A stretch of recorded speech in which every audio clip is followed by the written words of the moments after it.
साथियों, भगत सिंह के जन्मदिन पर बात चल रही है तो एक बहुत ही ज़रूरी बात जो मैं कहना चाहता हूँ वो ये कि आजकल तमाम नौजवान सोशल मीडिया पर अपने ही मन से कुछ विचार लिखते हैं और उन विचारों को भगत सिंह का नाम देकर वो चिपका देते हैं। भले ही उन्होंने भगत सिंह का लिखा हुआ कोई भी एक लेख भी नहीं पढ़ा हो तब भी। ऐसा ही एक विचार वे महात्मा गांधी के बारे में व्यक्त करते हैं कि महात्मा गांधी के बारे में भगत सिंह क्या समझ रखते थे। आज मैं एक भगत सिंह के लिखे हुए एक लेख क्रांतिकारी कार्यक्रम का मसविदा से एक छोटा सा हिस्सा आपको सुनाना चाहूँगा। शायद आपको उससे एहसास हो जाए कि भगत सिंह महात्मा गांधी के बारे में और उनके आंदोलन के बारे में क्या समझ रखते थे, साथ ही वो किस किस्म का भारत बनाना चाहते थे। लेख में एक छोटा सा हिस्सा है जिसमें लिखा हुआ है, कांग्रेस का उद्देश्य क्या है। मैंने कहा है कि वर्तमान आंदोलन किसी न किसी समझौते या पूर्ण असफलता में समाप्त होगा।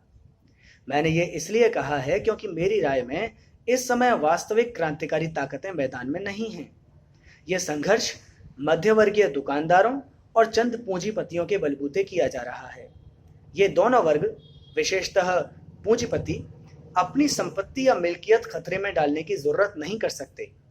वास्तविक क्रांतिकारी सेनाएं तो गांवों और कारखानों में हैं, किसान और मजदूर। लेकिन हमारे बुर्जुआ नेताओं में उन्हें साथ लेने की हिम्मत नहीं है, न ही वे ऐसी हिम्मत कर सकते हैं। ये सोए हुए सिंह यदि एक बार गहरी नींद से जाग गए तो वे हमारे नेताओं की लक्ष्य पूर्ति के बाद भी रुकने वाले नहीं हैं।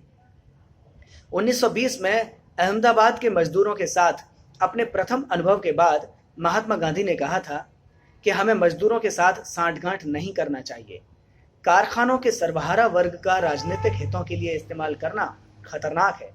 ये बात मई 1921 के द टाइम्स अखबार से ली गई है। तब से उन्होंने इस वर्ग को साथ लेने का कष्ट नहीं उठाया। यही हाल किसानों के साथ है। 1922 का बारदोली सत्याग्रह पूरी तरह यह स्पष्ट करता है कि नेताओं ने जब किसान वर्ग के उस विद्रोह को देखा जिसे न सिर्फ विदेशी राष्ट्र के प्रभुत्व से ही मुक्ति हासिल करनी थी, वरन देशी जमींदारों की जंजीरों को भी तोड़ देना था, तो कितना खतरा महसूस किया गया था। यही कारण है कि हमारे नेता किसानों के आगे झुकने की जगह अंग्रेजों के आगे घुटने टेकना पसंद करते हैं। पंडित जवाहरलाल को छोड़ दें तो क्या आप किसी नेता का नाम ले सकते हैं जिसने मजदूरों या किसानों को संगठित करने की कोशिश की हो? नहीं, वे खतरा मोल नहीं लेंगे।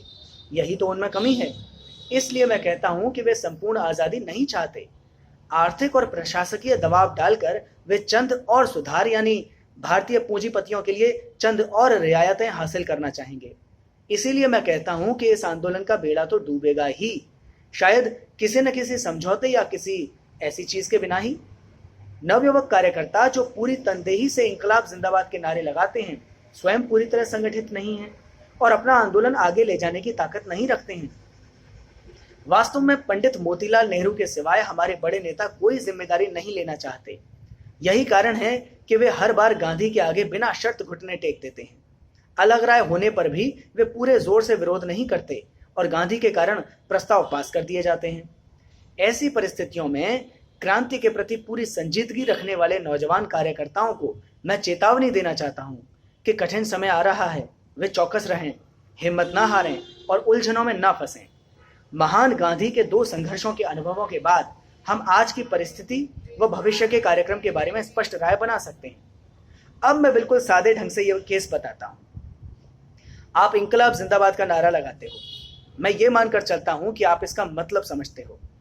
असेंबली बम केस में दी गई हमारी परिभाषा के अनुसार इंकलाब का अर्थ मौजूदा सामाजिक ढांचे में पूर्ण परिवर्तन और समाजवाद की स्थापना है। इस लक्ष्य के लिए हमारा पहला कदम ताकत हासिल करना है। वास्तव में राज्य यानी सरकारी मशीनरी शासक वर्ग के हाथों में अपने हितों की रक्षा करने और उन्हें आगे बढ़ाने का यंत्र ही है।